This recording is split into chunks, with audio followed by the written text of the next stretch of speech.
जय राधा माधव जय कुंज बिहारी। जय राधा माधव जय कुंज बिहारी। जय गोपीजन वल्लभ जय गिरिवरधारी। जय गिरिवरधारी। जय गोपीजन वल्लभ जय गिरिवरधारी। जय गिरिवरधारी। जय राधा माधव जय कुंज बिहारी। जय गोपीजन वल्लभ जय गिरिवरधारी। जय गिरिवरधारी। जय गोपीजन वल्लभ जय गिरिवरधारी। जय गिरिवरधारी। जय यशोदानंदन जय व्रजजनरञ्जन। जय यशोदानंदन जय व्रजजनरञ्जन। जय यशोदानंदन जय व्रजजनरञ्जन। जय जमुनतीरवनचारी। जय कुंज बिहारी। जय जमुनतीरवनचारी। जय कुंज बिहारी। जय राधा माधव जय कुंज बिहारी। जय गोपीजन वल्लभ जय गिरिवरधारी। जय गिरिवरधारी। जय यशोदानंदन जय व्रजजनरञ्जन। जय यशोदानंदन जय व्रजजनरञ्जन। जय जमुनतीरवनचारी। जय कुंज बिहारी। जय राधा माधव जय कुंज बिहारी। हरे कृष्णा कृष्णा कृष्णा हरे हरे। हरे राम राम राम हरे हरे। हरे कृष्णा कृष्णा कृष्णा हरे हरे। हरे राम राम राम हरे हरे। हरे कृष्णा कृष्णा कृष्णा हरे हरे। हरे राम राम राम हरे हरे। जय राधा माधव राधा माधव जय राधा माधव। कल यहाँ तक चर्चा हो गई थी 30 नंबर श्लोक तक। 31 नंबर श्लोक में भगवान कहते हैं कि सबको पवित्र करने वाला मैं वायु हूँ। पवन पवनतास्मि राम शस्त्र भृतामहम झषाणां मकर चास्मि स्तोत्र सास्मि जाह्नवी। समस्त पवित्र करने वालों में मैं वायु हूँ, और शस्त्रधारियों में राम, मछलियों में मगर, और नदियों में गंगा हूँ। सबसे पवित्र करने वाला चीज इस दुनिया में वायु है। वायु इसलिए भगवान का स्वरूप है क्योंकि वायु देवता भगवान के आज्ञाकारी हैं, और वायु सम है। वे कभी किसी के साथ विषमता नहीं करते। वायु देवता सबके लिए एक समान रहते हैं। तो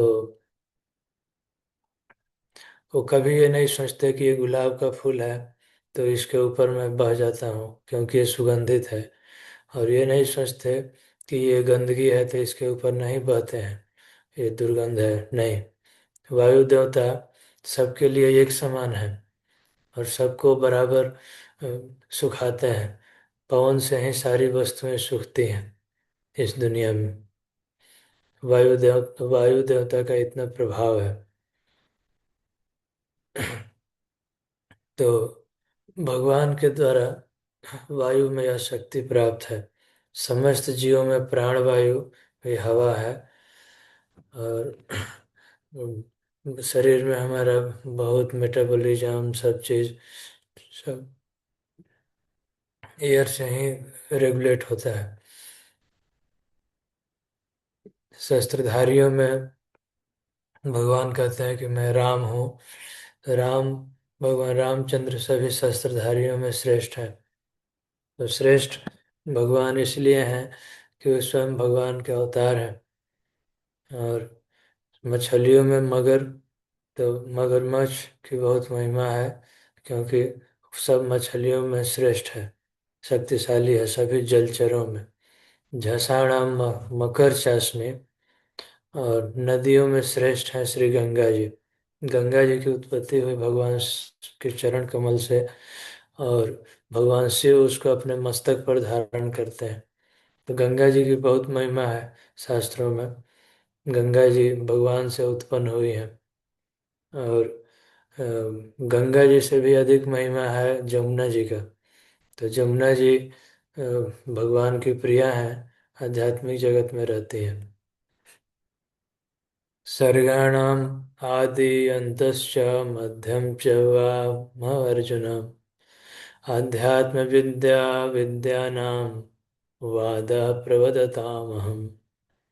भगवान कहते हैं कि सर्ग, सर्ग मतलब होता है सृष्टि, आदि, मध्य और अंत मैं ही हूँ, और सभी विद्याओं में मैं अध्यात्म विद्या हूँ। तो इस जड़ जड़ जगत में भौतिक विद्या जो हम लोग पढ़ाई लिखाई करते हैं, यह शरीर से संबंधित है। वो अंत हो जाएगा इस शरीर के मरने के बाद, कोई लाभ नहीं है उस विद्या का। क ख ग घ पढ़ के ABCD से लेकर चाहे हम जितना पढ़ लें जड़ विद्या। और साथ साथ शास्त्रों में भी कहा गया है कि जड़ विद्या जार माया र वैभव, ये मुख्यतः भगवान को भुलाने वाली है। प्रभुपाद जी कहते थे कि इस भौतिक जगत में बहुत यूनिवर्सिटी है, कॉलेज है, सब जगह केवल शरीर से संबंधित विद्या है, आत्मा के बारे में कोई चर्चा नहीं है। तो इसलिए इसको अपरा विद्या कहते हैं, इन्फेरियर नॉलेज। इससे स्पिरिचुअल प्रोग्रेस कुछ भी नहीं होता है। आजकल लोग कहते हैं पढ़े लिखे हैं तो शिष्टाचारी हैं, ज्ञानी हैं, विद्वान हैं। नहीं, कुछ नहीं है। अध्यात्म विद्या ही सर्वश्रेष्ठ विद्या है, और उसी से भगवत प्राप्ति होती है। उसी से हमें अपना स्वरूप पता चलता है कि हम क्या हैं, हम कौन हैं। जब तक यह विद्या नहीं प्राप्त है कोई फायदा नहीं है। तर्कशास्त्रियों में मैं निर्णायक सत्य हूँ। तो एब्सोल्यूट ट्रूथ मतलब भगवत ज्ञान। तो तर्क करने का कोई फायदा नहीं है जब तक ये कंक्लूजन ना निकले कि भगवान श्री कृष्ण ही आदि पुरुष हैं और वही जीवन के लक्ष्य हैं। तो ये निर्णय तक ना पहुंचे तो तर्क का कोई फायदा नहीं है। अगले श्लोक में भगवान कहते हैं अक्षराणाम ओंकारो अस्मि द्वन्द्वम सामासिकस्य च अहम अहमेव अक्षय कालो धाता हम विश्वतो मुख। अक्षर में मैं ओमकार हूँ, सभी अक्षरों में। तो ये आदि मूल, इसको प्रणव कहा जाता है। ये भगवान का ही स्वरूप है प्रणव अक्षर। ये तीन अक्षर से बना है, अ यू म। तो इसमें तीन सिलेबल्स हैं। और द्वंद्व समास, जैसे सीताराम, राम कृष्ण, ऐसे शब्द आते हैं एक साथ। तो समास संस्कृत व्याकरण में पढ़ते हैं, तो उसमें सर्वश्रेष्ठ है द्वंद्व समास। क्योंकि द्वंद्व समास में भगवान का नाम भी आता है, राधा कृष्ण, सीता राम, लक्ष्मी नारायण, ये सब द्वंद्व समास है। तो भगवान कहते हैं द्वंद्व समास समास में श्रेष्ठ है। और सुख दुख हानि लाभ, इस तरह से। मैं शाश्वत काल हूँ, इटर्नल। काल हमेशा ही था और हमेशा रहेगा। सृष्टि करने वालों में सर्वश्रेष्ठ मैं ब्रह्मा जी हूँ। भगवान कहते हैं धाता हम विश्वतो मुखा। मैं सबसे सृष्टाओं में श्रेष्ठ मैं ब्रह्मा हूँ। मृत्यु सर्वस्व हरम चाहम अमुद्भवश्च भविष्यताम। भगवान कहते हैं कि मैं सर्वभक्षी मृत्यु हूँ। मृत्यु भगवान का ही स्वरूप है। तो इससे भेंट सबकी होती है। हम जो भी हैं सबको, हमको एक न एक दिन मरना पड़ेगा। तो मृत्यु से भेंट सबको होती है। मृत्यु सर्वस्व हरम चाहम।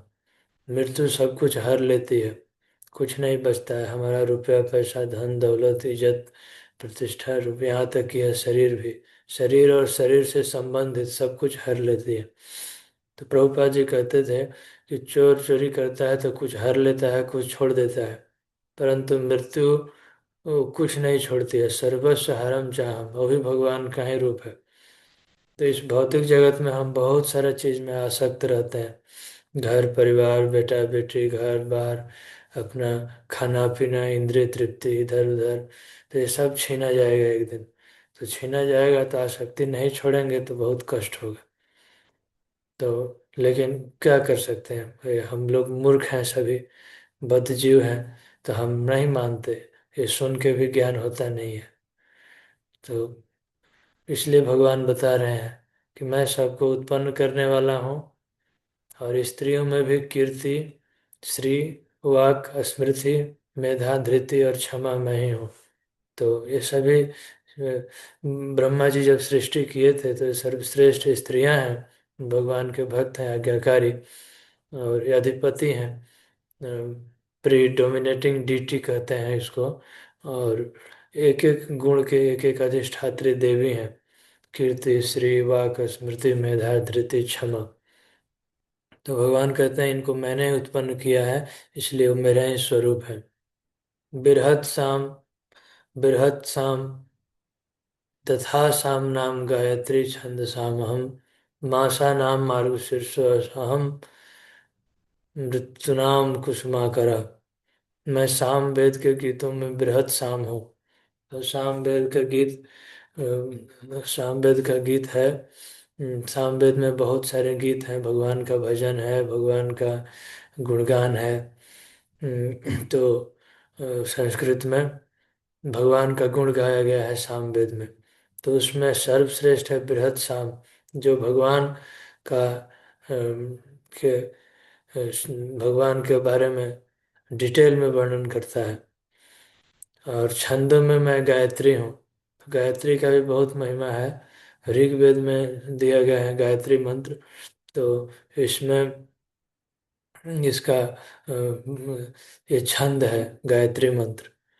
और गायत्री मंत्र का जप वे कर सकते हैं जो ब्राह्मणिकली क्वालिफाइड है, समोदम तपो शौचम। तो तब करना चाहिए।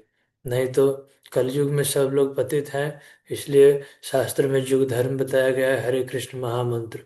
हरे कृष्ण कृष्ण कृष्ण हरे हरे, हरे राम राम राम हरे हरे। तो हरे कृष्ण महामंत्र जप करने से हमारा उद्धार हो जाएगा। समस्त महीना में मार्गशीर्ष अगहन का महीना, अभी जो महीना चल रहा है, ये महीना सभी महीनों में श्रेष्ठ है। साल के 12 महीने में, क्योंकि इसी महीना में भगवान वृंदावन में अपना इटर्नल पास टाइम लीला करते हैं। इस महीना में बहुत फूल खिलते हैं और मौसम भी ना ठंडा ना गर्मी, तो बहुत प्रिय है यह मार्गशीर्ष महीना। इसी महीना में प्रभुपाद जी के गुरु महाराज भक्ति सिद्धांत सरस्वती गोस्वामी महाराज प्रकट हुए थे। हमारे गुरु महाराज भी इसी महीना में प्रकट हुए, उनका व्यास पूजा आता है। तो मासा नाम मार्गशीर्षोऽहम् ऋतु नाम कुसुमाकरा, ऋतुओं में मैं बसंत ऋतु हूँ। भगवान कहते हैं कि बसंत ऋतु भगवान को बहुत प्रिय है, तो भगवान का ही स्वरूप है। द्यूतम छलयताम अस्मि, छलियों में मैं जुआ हूँ। भगवान कृष्ण कहते हैं कि भगवान सब चीज में श्रेष्ठ हैं। तो यदि जो कोई भगवान को छलना चाहता है, चीटिंग करेगा, तो भगवान भी उसमें श्रेष्ठ है, भगवान उससे पीछे नहीं है। तो हम लोग को इसलिए वैष्णवाचार्य शिक्षा देते हैं कि हमको सच्चा सरल होना चाहिए। यदि सच्चा है तो फिर ठीक है, नहीं तो भगवान बहुत छलियों में भी श्रेष्ठ है। कहते हैं कि मैं छलियों में जुआ हूँ। जुआ देखिए सबका विनाश कर देता है। गैम्बलिंग आजकल बहुत फेमस है। तो गैम्बलिंग में जिसका मन है, तो वो भगवान का भजन कर नहीं सकता, हर दिन झूठ बोलना पड़ेगा।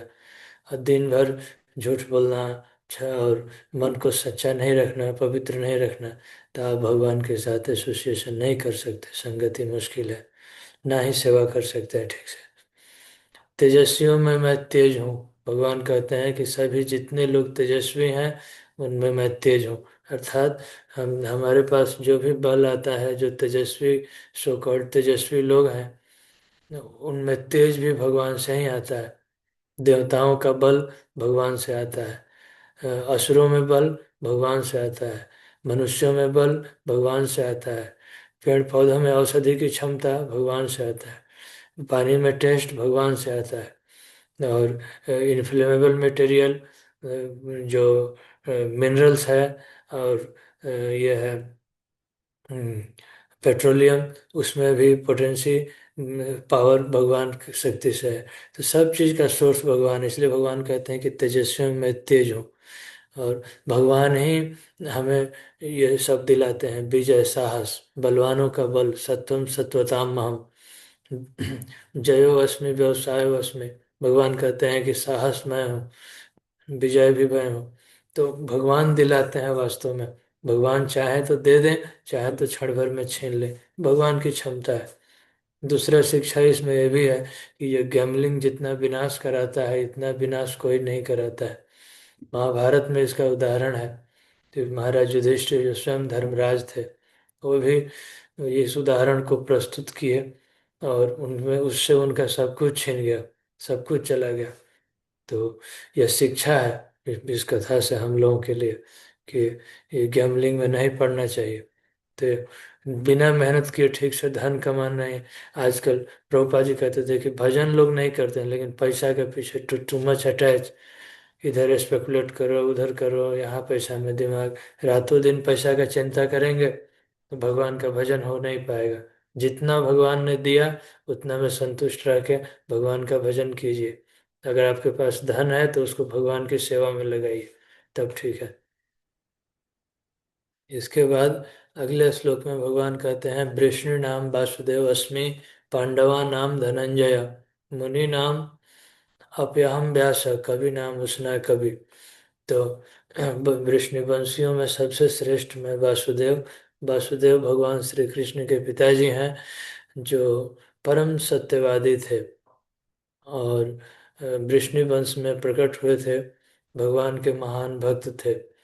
तो वृष्णि नाम वासुदेव अस्मि। भगवान कहते हैं पांडवा नाम धनंजय, और पांडवों में सर्वश्रेष्ठ हैं अर्जुन। भगवान यहाँ अर्जुन का नाम भी ले रहे हैं। तो भगवान जानते हैं अर्जुन इसलिए श्रेष्ठ है, इनका बहुत महिमा पहले चर्चा हो चुकी थी। जितेंद्रिय थे, सत्यवादी थे, और भगवान के परम भक्त थे, अपना जीवन भगवान की सेवा में समर्पित करे थे, भगवान से सच्चा प्रेम करते थे। तो वो अर्जुन इसलिए सर्वश्रेष्ठ हैं। गुड़ाकेश जितेंद्रिय थे।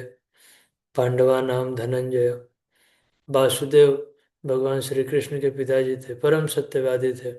कंस को वचन दिए थे कि मैं अपने पुत्रों को जन्म लेते ही आपको दे दूंगा, तो ला के दे देते थे। थोड़ा भी कोई बहाना नहीं, कभी झूठ नहीं। तो ये भक्त का लक्षण है कि भक्त को सच्चा होना चाहिए, कोई बहाना नहीं करना चाहिए।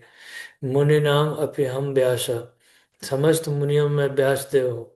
व्यास देव इसलिए हैं क्योंकि व्यास देव सभी वेद पुराण की रचना किए, भगवान की बहुत बड़ी सेवा किए।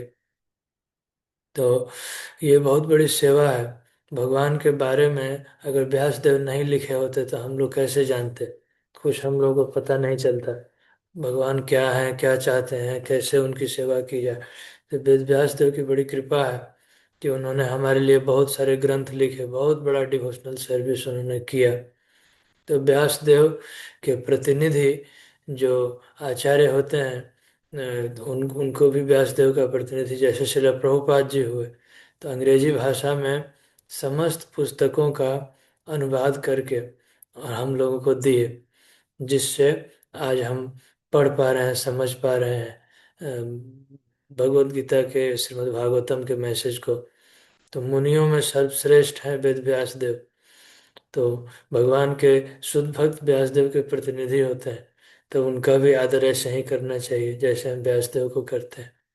कवि नाम उसना कवि, और जितने भी कवि हैं, विचारक हैं, उसमें सर्वश्रेष्ठ है उष्णा। उष्णा कवि कहते हैं शुक्राचार्य को। शुक्राचार्य बहुत विद्वान है, लेकिन इतना ही कमी है उनमें कि वे असुरों को गाइड करते हैं। आसुरिक गाइडेंस यही है कि हमेशा सोचते रहते हैं कि ये असुर कैसे धनवान बने, कैसे शक्तिशाली बने, केवल टेम्परेरी चीजें बताते हैं। तो ये मटेरियल गुरु है। एक्चुअली मटेरियल गुरु या स्पिरिचुअल गुरु में थोड़ा अंतर है। मटेरियल गुरु हमेशा कर्म कांड के तरफ लेके जाएगा अपने शिष्य को, यही सब बताएगा कि कैसे उसके पास पैसा हो जाए, धनवान हो जाए। ज्योतिष बता देगा, अंगूठी पहना देगा, नकली चीजें जो टेम्परेरी रिजल्ट देती हैं उन चीजों के प्रति। और हम लोग भी तो ऐसे ही है ना, हम भी इसी चीजों से आकृष्ट होते हैं। तो जिस जो चीज हमको चाहिए, भगवान वैसा ही गुरु मिला देते हैं।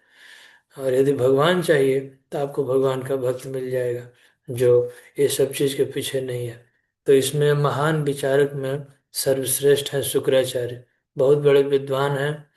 और वे स्वयं कहे हैं श्रीमद् भागवतम में भगवान के बारे में कि यदि कोई भगवान की भक्ति करता है तो सब कुछ परिपूर्ण होता है, और किसी चीज में कोई कमी रह जाती है तो वह नाम संकीर्तन से पूरा हो जाता है। बलि महाराज के प्रसंग में स्वयं शुक्राचार्य ये बात कहे हैं। अगले श्लोक में भगवान कहते हैं कि दंड को दमन करने वाला, दंड देने वाला, अराजकता को दमन करने वाला साधनों में दंड हो। तो ये राजा का अधिकार है, राजा दंड दे सकता है। उसके लिए राजा यदि चोर को दंड दे तो उसको कोई अपराध नहीं लगता, क्योंकि उसका प्यूरिफिकेशन के लिए कर रहा है। यदि राजा किसी चोर को जेल में डालता है, दंड देता है, या चोर को फांसी की सजा सुनाता है, तो उसको हत्या का पाप नहीं लगता। क्यों? क्योंकि उसको गलती का दंड दे रहा है। तो इसलिए भगवान के आदेश का जब कोई पालन करके करता है तो ठीक है। उसी तरह आध्यात्मिक गुरु का भी अधिकार है, वो चाहे तो दंड दे सकते हैं, शासन कर सकते हैं। तो इसलिए भगवान कहते हैं कि दंड भगवान का ही स्वरूप है। दंड से ही हम भक्ति में आगे बढ़ते हैं, हमारा प्यूरिफिकेशन होता है, हमारा पाप दूर होता है। जैसे जमराज हैं, तो वो भी नरक में अनेक दंड की व्यवस्था किए हैं। जितने लोग पापी लोग नरक में जाते हैं, तो जब उनको दंड दिया जाता है तो धीरे धीरे शुद्ध होकर तब इस धरती पर आते हैं। हम लोग जो भी गलती करते हैं, पाप करते हैं, ये सब रिकॉर्डेड रहता है, और इसका दंड एक दिन नरक में मिलेगा। तो जितना छोटी से छोटी, जितना जितना हम गलती किए हैं, अगर सबका दंड मिलने लगे, आप पढ़िएगा कभी शास्त्रों को, कर्मकांड सेक्शन में गरुड़ पुराण इत्यादि सब ग्रंथों में लिखा गया है। तो उतना दंड अगर मिलने लगे तो ये जीव कभी एलिवेट नहीं होगा। वो दंड भुगतते भुगतते उसको करोड़ों साल बीत जाते हैं। तो वहीं पर भगवान बताए हैं, वहीं पर भगवान की महिमा, भगवान के भक्तों की महिमा, और श्रीमद् भागवतम, भगवत गीता जैसे ग्रंथों की महिमा बताई गई है। तो उससे फिर हम जल्दी से पापों से मुक्त होते हैं। उससे भगवान का नाम जप करने से जितना जल्दी पाप कटता है, जितना जल्दी हम शुद्ध होते हैं, उतना नरक का दंड भुगतने से शुद्ध नहीं होते हैं। यदि कोई सोचे कि हम भगवान का भजन नहीं करेंगे, भक्ति नहीं करेंगे, तो फिर आपकी शुद्धि नरक में की जाएगी। तो नरक में दंड भुगत के शुद्ध होना इतना आसान नहीं है। और भगवान की भक्ति करके आप बहुत कम समय में, एक जन्म में शुद्ध हो सकते हैं। नहीं तो करोड़ों करोड़ों जन्मों तक नरक में पचना पड़ता है। ये सब बातें शास्त्रों में लिखी गई है, ये बनावटी बातें नहीं है, आप पढ़ सकते हैं। तो इसलिए भगवान कहते हैं कि इसको दंडो दमयतास्मि नीति अस्मि जगी सताम। मैं जो विजय के आकांक्षी हैं उनके लिए मैं नीति हूँ। तो इस भौतिक जगत में विजय प्राप्त करने के लिए कुछ नीतियाँ होती है। जैसे राजा लोग राजनीति करते हैं, और जो लोग विद्वान हैं, तो जैसे चाणक्य नीति राजनीति में बहुत फेमस है। तो जानते थे कि कैसे पॉलिटिक्स में कैसे जीतना है, कैसे राजा को मेंटेन रखना है, अपना स्टेटस, कैसे शत्रुओं को दमन करना है, एनिमीज दुश्मनों को कैसे सबड्यू करना है। तो ये सब नीति भी भगवान उत्पन्न करते हैं, और चाणक्य जैसे आचार्य भी भगवान देते हैं, भेजते हैं। और विजय की आकांक्षा, इस भौतिक जगत पर विजय प्राप्त करने की भी नीति है, वो है भगवत भक्ति। तो जिस तरह की भी विजय वहीं होती है जहाँ श्री कृष्ण है। तो विजय के लिए भी नीतियाँ हैं, वो भगवान से उत्पन्न होते हैं। रहस्यों में मैं मौन हूँ। भगवान कहते हैं मौन, मौन बहुत जरूरी होता है कभी कभी भगवान का सेवा में, डिवोशनल सर्विस में भी। तो मौन का मतलब यह है कि भौतिक वस्तुओं के प्रति मौन, मतलब दुनिया की सांसारिक बातें ना करें, और भगवान की बातें तो करनी चाहिए, भगवान की बातें बोल सकते हैं। तो इसको कहते हैं मौन। मौन का अर्थ ये नहीं है कि चुप मौन धारण कर लिया और मन में कुछ कुछ सोच रहे हैं नेगेटिव बात, उससे फायदा नहीं है। उससे ज़्यादा अच्छा है कि आप भगवान के बारे में चर्चा कीजिए, हरि कथा कीजिए, भक्त संग कीजिए। नाम रुचि जीव दया वैष्णव सेवन, भगवान के नाम में रुचि, भगवान का नाम जप कीजिए, नाम उच्चारण कीजिए। जीव दया, और दूसरा जीव का ऊपर दया, अर्थात दूसरा जीव को भगवान के शरण में लेके आइए। वैष्णव सेवन, जो भक्त वैष्णव आपसे श्रेष्ठ हैं, वो मुख्य रूप से आध्यात्मिक गुरु, तो उनका सेवा करना चाहिए। प्रत्येक व्यक्ति को पूछना चाहिए कि हम कैसे भक्ति में आगे बढ़ सकते हैं, क्या सेवा करके। और जो आदेश मिले वो सेवा बहुत मेहनत से, life and soul, Prabhupada term use करते थे, लाइफ एंड सोल लगा के करना चाहिए, तो फिर आगे बढ़ सकते हैं। तो साधारण मुनि तो मौन हो जाते हैं, कुछ बोलते नहीं है, तो कैसे पता चलेगा, भक्ति का प्रचार कैसे होगा।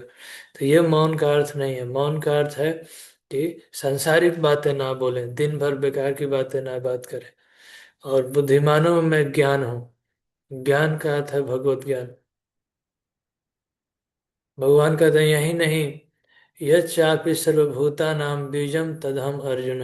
हे अर्जुन, मैं समस्त सृष्टि का जनक बीज हूँ। तो समस्त सृष्टि सृष्टि, भगवान ये नहीं कहते हैं कि मैं हिंदू का पिता हूँ, मुसलमान का पिता हूँ, क्रिश्चियन का पिता हूँ, या केवल मनुष्यों का पिता हूँ। समस्त सृष्टि का, यानी पेड़ पौधा पशु पक्षी मनुष्य देवता, सब भगवान बनाए हैं, और भगवान उनके पिता है। चर और अचर, चर का अर्थ होता है चलने वाला, और अचर का अर्थ होता है जो चलते नहीं है, रुके हुए हैं। तो कोई भी प्राणी नहीं है जो मेरे बिना रह सके। तो भगवान परमात्मा के रूप में सबका पालन करते हैं, सबके हृदय में बैठे हैं अनादिकाल से, तभी हम सस्टेन कर रहे हैं। अगले श्लोक में भगवान कहते हैं कि न अंतो अस्ति मम दिव्या नाम विभूति नाम परंतप, ऐसा तद्देशतः प्रोक्तो विभूति विस्तरो मया। हे अर्जुन, न अंत अस्ति, अंत नहीं है, मम दिव्या नाम विभूति नाम, मेरे दैवी विभूतियों का, आध्यात्मिक विभूतियों का कोई अंत नहीं है। मैंने तुमसे जो कहा वह तो अनंत विभूतियों का एक संकेत मात्र है। अभी तक इस विभूति योग चैप्टर में जितना भी हम लोग पढ़े, जितना सुने, तो उसमें भगवान इतना विस्तार से बताया है कि ये भी मेरा स्वरूप है, ये भी मेरा स्वरूप है, फिर भी कहते हैं कि ये जितना बताया ये तो जस्ट संकेत मात्र है, थोड़ा सा बताया। यद विभूति मत सत्वम श्री मद ऊर्जितमेव वा। भगवान कहते हैं कि तुम, अंत में कहते हैं कि तदेव अवगछत्वम मम तेजो असंभवम। तुम जान लो कि मेरा ऐश्वर्य, सौंदर्य और तेजस्वी सृष्टियां मेरे तेज के स्फुलिंग मात्र से उद्भूत है। तो केवल भगवान का एक अंश मात्र से पूरा इतना बड़ा ब्रह्मांड बन जाता है। तो हमको सोचना चाहिए हम कितना इनसिग्निफिकेंट हैं, भगवान कितना महान है। अनंत कोटि ब्रह्मांड, अनंत अनंत ब्रह्मांड भगवान बना देते हैं केवल इच्छा मात्र से, उनकी शक्तियां असीम है। भगवान के इतने बड़े बड़े सेवक हैं, ब्रह्मा जी, नारद मुनि, सप्तर्षि, बड़े बड़े देवता, और हम तुच्छ मनुष्य, हमारे मन में कितना अहंकार है, हम भगवान को शरणागत नहीं कर पाते। तो इसलिए हमको सोचना चाहिए कि हम कितना इनसिग्निफिकेंट है, तुच्छ है, तुच्छ प्राणी है। तो ऐसा सोचेंगे तो हमारे अंदर विनम्रता आती है। अथवा बहुनयतेन किं ज्ञातेन तव अर्जुन विष्टभ्यामिदं कृत्स्नेकांशेन स्थितो जगत। हे अर्जुन, अब इतने सारे विशद ज्ञान की आवश्यकता क्या है? अथवा बहुनयतेन, इतना तो बता दिया, अब कितना बताऊं? बस इतना जान लो कि एक अंशेन स्थितो जगत, मेरे एक अंश मात्र से, अर्थात भगवान के अंश हैं ये तीन पुरुषावतार, कारणोदक साई विष्णु, क्षीरोदक साई विष्णु और गर्भोदक साई विष्णु। तो भगवान कहते हैं कि ये तीनों विष्णु मेरे अंश मात्र हैं। तो केवल एक अंश मात्र से मैं इस ब्रह्मांड में व्याप्त होकर परमात्मा रूप में इसको धारण करता हूँ। भू धारण की क्षमता ब्रह्मांड में भगवान ले आते हैं एक अंश मात्र से। तो फिर भगवान की विभूति कितनी है, आदि पुरुष जो स्वयं भगवान है श्री कृष्ण, उनकी कितनी विभूति है। तो ये सब वर्णन करके अंत में भगवान यही कंक्लूड किए हैं अर्जुन को कि अब इसके बाद अर्जुन पूछेंगे भगवान से कि भगवान कृपा करके आप मुझे दर्शन कराइए अपनी विभूतियों का। तो भगवान अब इसके बाद अर्जुन को दिव्य नेत्र प्रदान किया, दिव्य चक्षु, और उसके बाद विराट रूप का दर्शन कराए। तो उसकी चर्चा फिर आगे हम लोग करेंगे बाद में। अर्जुन पूछे हैं कि मद अनुग्रहाय परमम गुह्यम अध्यात्म संगीतम, आपने अनुग्रह करके इस अध्यात्म को बताया। अब आप, मेरा मोह दूर हो गया, मोह अयम विगतो मम। अब कृपा करके आप अपना यदि संभव हो सके तो विराट रूप को दर्शन कराइए। तो भगवान विराट रूप का दर्शन कराए हैं, तो उसके बारे में चर्चा फिर अगले क्लास में होगी। हरे कृष्णा, जय श्रील प्रभुपाद।